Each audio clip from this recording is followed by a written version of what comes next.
¿Qué tal? ¿Cómo están? A todos, todas y todes. Mi nombre es Antonio Tesolini. Yo formo parte del programa Andrés Rosario. Bueno, y junto con dos compañeros más vamos a tener el orgullo y la verdad de poder, sí, el orgullo de haber sido convocado a este espacio con todos ustedes, de trabajar el módulo que tiene que ver con los consumos problemáticos. La verdad que para nosotros es realmente un enorme desafío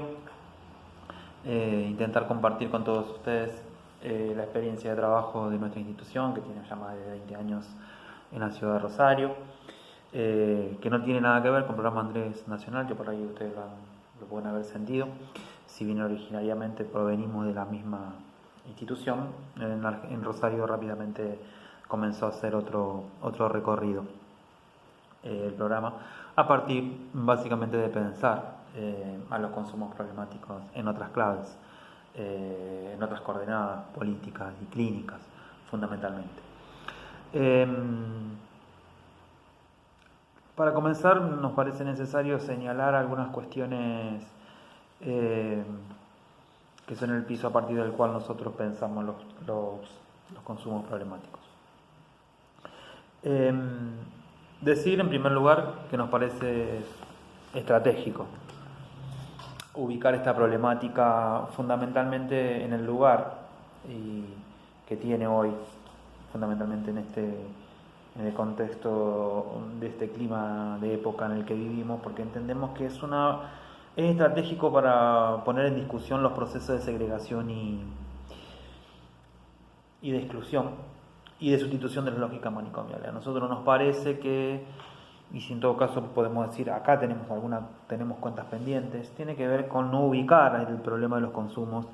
como una problemática central a necesitar discutir, porque entendemos que es uno de los campos estratégicos donde se discuten los procesos de exclusión o segregación de las personas. Del mismo modo que tiempo atrás la locura podría haber sido un campo de prácticas y un campo de problemas a partir del cual las sociedades designaban a los que estaban de más en esa sociedad, de más entre comillas obviamente, y eran depositados en instituciones totales. Nos parece que en esta época ese lugar, ese campo de prácticas y de problemas lo viene a ocupar lo que hoy de nosotros denominamos consumos problemáticos. Por eso saludamos fervientemente la posibilidad de compartir esta experiencia, no porque tengamos todas las respuestas, muy por el contrario, sino porque nos parece que es un campo que tiene que tener la suficiente visibilización para discutirlo, porque nos parece que gran parte insisto, que de las lógicas de segregación pasan por esta problemática, y es absolutamente funcional. Y la verdad que hablar de consumos problemáticos no podríamos hacerlo si no partimos de la ley de salud mental. La verdad que el año que viene se van a cumplir 10 años de sancionar la ley de salud mental, y en este sentido entendemos que tenemos serias cuentas pendientes, fundamentalmente en este campo, ya que entendemos que no hemos tenido la capacidad, más allá del contexto político adverso del cual venimos, pero entendemos que tratando de no ubicar el problema fuera y ubicarlo como un problema propio de las propias prácticas de los trabajadores de salud mental, tenemos cuentas pendientes en torno a no haber podido pensar y diseñar dispositivos que estén en consonancia con el mandato que nos hace la ley de salud mental. Y acá nos parece interesante decir que hay un campo de problemas que es propio de los trabajadores, pero que además estas propias dificultades del campo de los trabajadores de la salud mental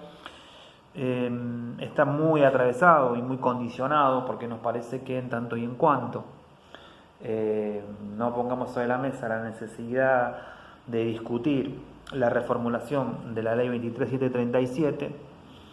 vamos a estar en problemas para poder adecuar y seguir creando todos aquellos dispositivos que alojen a los usuarios, a los sujetos con padecimiento de salud mental y atravesados por un problema de consumo, o donde el consumo aparece como un problema. Digo esto y por eso en la bibliografía nosotros hemos ahí sugerido una lectura de un texto de Gabriel Tocatlián, que nos parece que ¿Qué hacer con las drogas?, se llama el texto. Nos parece que es un aporte que desde el campo de la salud mental tenemos que hacer para que se agende la necesidad de discutir una nueva regulación del uso de sustancias psicoactivas. Porque mientras siga vigente esta ley,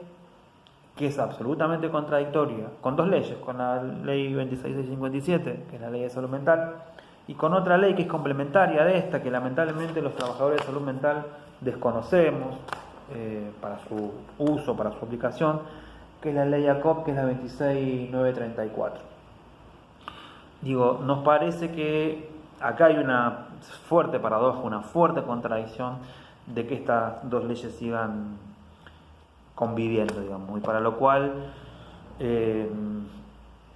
cualquier política en relación a los consumos problemáticos, en relación a lo que se conoce como las drogas, si no discutimos un nuevo marco regulatorio, si no discutimos, como lo ha establecido por otra parte la Corte Suprema de Justicia, ha hecho un mandato a través, digamos, de una sugerencia, obviamente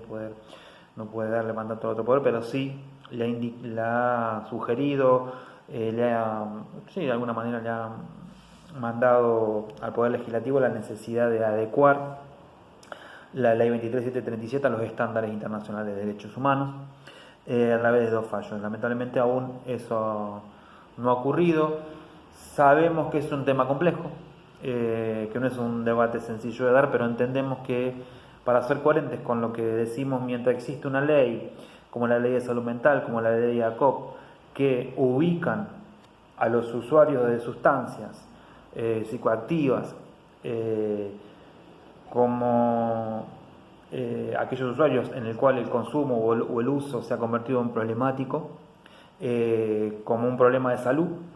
y mientras exista otra ley que dice que quien hace un uso de sustancia es un delincuente, vamos a estar con serias dificultades para poder pensar modalidades de alojamiento y de abordaje de las problemáticas de consumo en consonancia con lo que dice la ley de salud mental.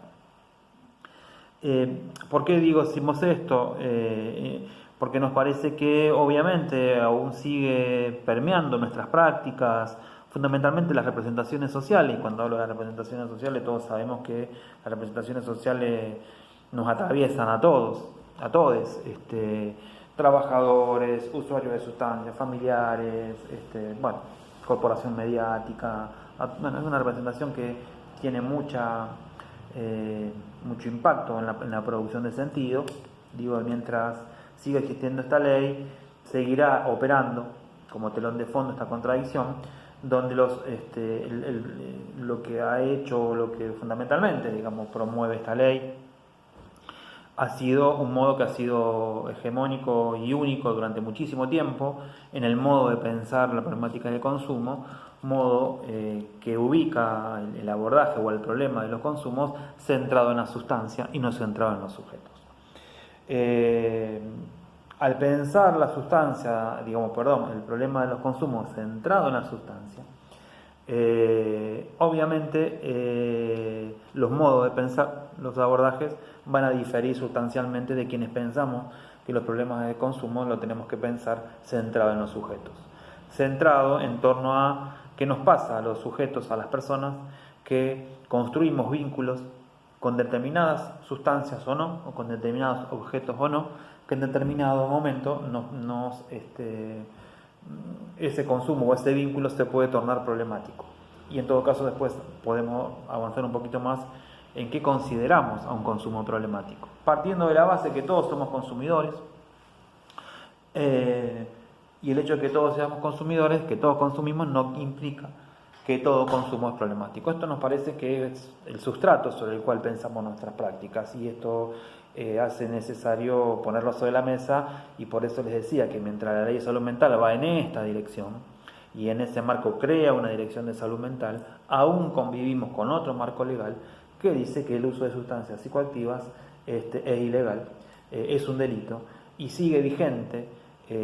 si bien con modificaciones y con transformaciones que se han producido del funcionamiento de la Cedronar, siguen existiendo dos instancias estatales a nivel del Estado Nacional, que es desde donde se diseñan o deberían diseñarse las políticas macro generales en términos de salud para pensar cómo se abordan las problemáticas de consumo. Seguimos teniendo, digamos, dos cabezas que en muchísimos casos no hay conexión.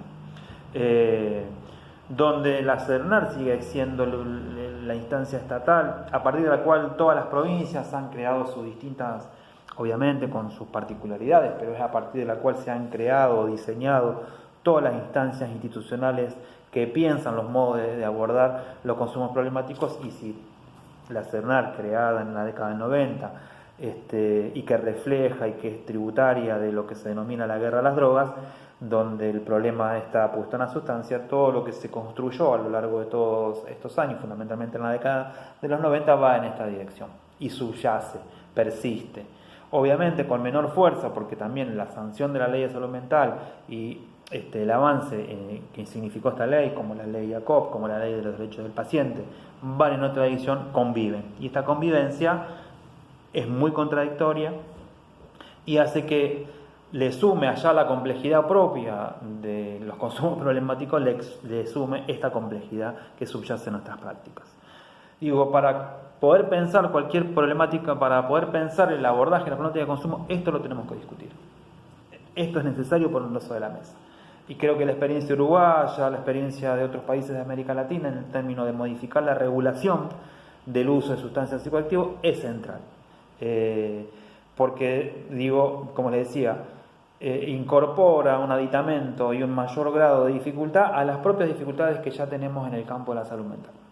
¿Por qué? Porque históricamente, como les decía antes, los consumos problemáticos históricamente en este país fueron abordados a través de la Cedronar y a través de un único dispositivo, que es la internación y la internación en comunidad terapéutica. Pero que esto es tributario de un modo de pensar el problema, digamos, el modo de pensar el problema de este paradigma, de esta lógica, está puesto en que el problema es la sustancia. Nosotros partimos de otro paradigma, donde decimos que las sustancias han existido, existen y van a seguir existiendo. Vamos a convivir con esa sustancia, la humanidad va a seguir conviviendo con esta sustancia, y que el problema no pasa por la sustancia, que la maldad no está ahí, no es un monstruo que nos ataca, sino que tiene que ver con qué nos pasa a las personas que muchas veces nos vinculamos con esta sustancia, con estos objetos, con estos objetos, que hace que ese modo de vincularnos, ese modo de relacionarnos, nos traen algunos problemas. Y en este sentido, la ley de salud mental y la ley ACOP creo que aporta un elemento para poder pensar, no solo en términos políticos, los problemas de consumo como un problema de producción de subjetividad. Esto es, insistimos, es la base sobre la cual podemos pensar, porque es el modo a partir del cual pensamos el problema y construimos el problema, y en función de cómo construimos el problema podemos pensar los modos de abordarlo. En este sentido, yo decía que es estratégico discutir esto, y que la problemática del consumo es central en discutir los modos de segregación y exclusión. En este sentido, la ley ALCOP, insisto, es una ley no muy conocida por la mayoría de los trabajadores de salud mental. Crea y arma todo un mandato legislativo, hace un pequeño avance que no me parece menor de cuando hablamos de consumos problemáticos, de qué estamos hablando. Y esta ley dice que definimos al consumo como problemático, porque esto que yo les decía, no todo consumo es problemático, como aquel que mediando no sustancia, puede o no mediar sustancia, afecta negativamente y en forma crónica la salud física o la salud psíquica, y o las relaciones sociales.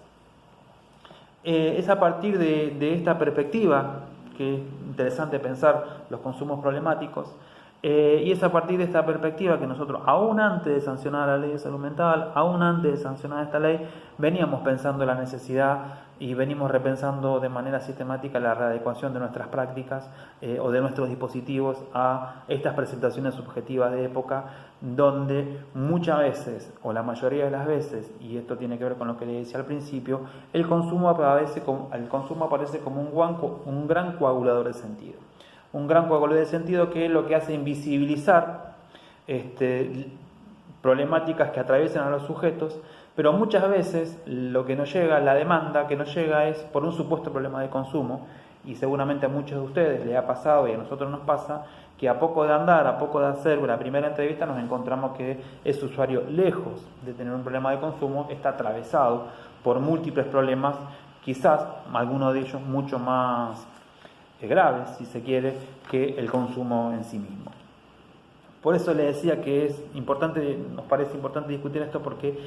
los consumos son, hoy en las representaciones sociales, son un gran coágulo de sentido que invisibiliza los problemas estructurales o más de base que tiene una persona. En función de eso, nosotros hemos diseñado o venimos pensando en los modos de abordar la problemática de consumo asentados sobre 3 coordenadas. Una es pensar en clave de sujeto, y la otra es en clave de sujeto de derecho y de la salud como un derecho. Si lo pensamos en esas claves y en función de lo que un poco le venía diciendo, todos los dispositivos nosotros los venimos pensando a partir de, si lo hacemos pensar centrado en el sujeto, lo pensamos en clave de acompañar trayectorias de vida. Acompañar itinerarios, biografías de vida, a partir de poder pensar dispositivos en clave de lo que nosotros denominamos dispositivos clínicos. El concepto de dispositivo clínico es un concepto que nos parece que para nuestras prácticas es fundamental, a partir de poder pensar cualquier modalidad de abordaje en torno a los consumos problemáticos en términos de complejidad. En términos, como yo les decía, de acompañar itinerarios, esto implica la necesidad de pensar o de tener a mano una diversidad de ofertas que acompañen esa trayectoria, que permitan modular el tránsito de los usuarios de acuerdo a las singularidades de cada uno de ellos. Esto nos lleva a pensar, o a compartir con ustedes la posibilidad de pensar cualquier abordaje en el término de los consumos problemáticos en 3 claves, además de las que les dije anteriormente. Una es la de producir espacios que produzcan alojamiento subjetivo, anclajes que puedan ser uno independiente del otro, de manera que la crisis o la situación crítica en alguno de esos anclajes no deje por fuera el sujeto de cualquier instancia o de cualquier marco de esa red que es necesario crearla. Para nosotros imposible pensar un abordaje en consumos problemáticos si no lo hacemos en clave de red, en clave de anclaje, en el cual podamos acompañar, como decíamos, ese itinerario. Por otro lado, es pensar y evitar la cristalización del caso de consumo problemático como un caso que, a partir de que el usuario deje de consumir, hayamos resuelto el problema. A nosotros nos parece que ese no es un indicador clínico que nos diga mucho si en relación a su lazo social no avanzamos demasiado. Y la otra es abordar la singularidad de cada uno de los usuarios con el objetivo de construir o producir referencias que excedan el tiempo puntual de las intervenciones. Para nosotros, trabajar en consumos problemáticos tiene que ver con la posibilidad, la oportunidad que implica que alguien llegue a una instancia institucional de demanda por consumo. Nos parece que uno de los objetivos centrales de esa oportunidad es poder construir o producir referencias que excedan el tiempo puntual que esa persona llega a determinada instancia. Nos parece que, como les decía, estas 3 dimensiones, en primer término, pensar en términos de sujeto, pensar en clave de sujeto-derecho y en términos de la salud como un derecho, articuladas con el concepto de producir alojamiento, con el concepto de no cristalizar el abordaje a partir de el mayor o menor consumo que pueda desarrollar una persona, y el tercero de poder construir referencias más o menos estables que hagan que esa persona no quede por fuera de las referencias institucionales. Bueno, el tiempo que teníamos es hasta aquí lo que le podemos un poco transmitir para compartir y para discutir, y seguramente en el foro podemos ampliar un poco más y con la bibliografía que nos parece acercado, introducirse o profundizar en torno a cómo pensar políticas públicas que vayan de la mano de abordajes respetuosos de los derechos humanos, respetuosos de los derechos de las personas, respetuosos de la autonomía de la persona. Tenemos por delante el desafío en el 2020, como dice la ley de salud mental, de la necesidad de adecuar los dispositivos de asistencia en consumos problemáticos en las claves que nos plantea la ley de salud mental. Entendemos que para eso los trabajadores tenemos mucho para aportar y nos parece que es un debate imprescindible, necesario e impostergable que debemos darnos, y este seminario creo que va en esa dirección. Muchísimas gracias y quedamos a disposición para los debates que puedan surgir en el marco del curso. Muchas gracias.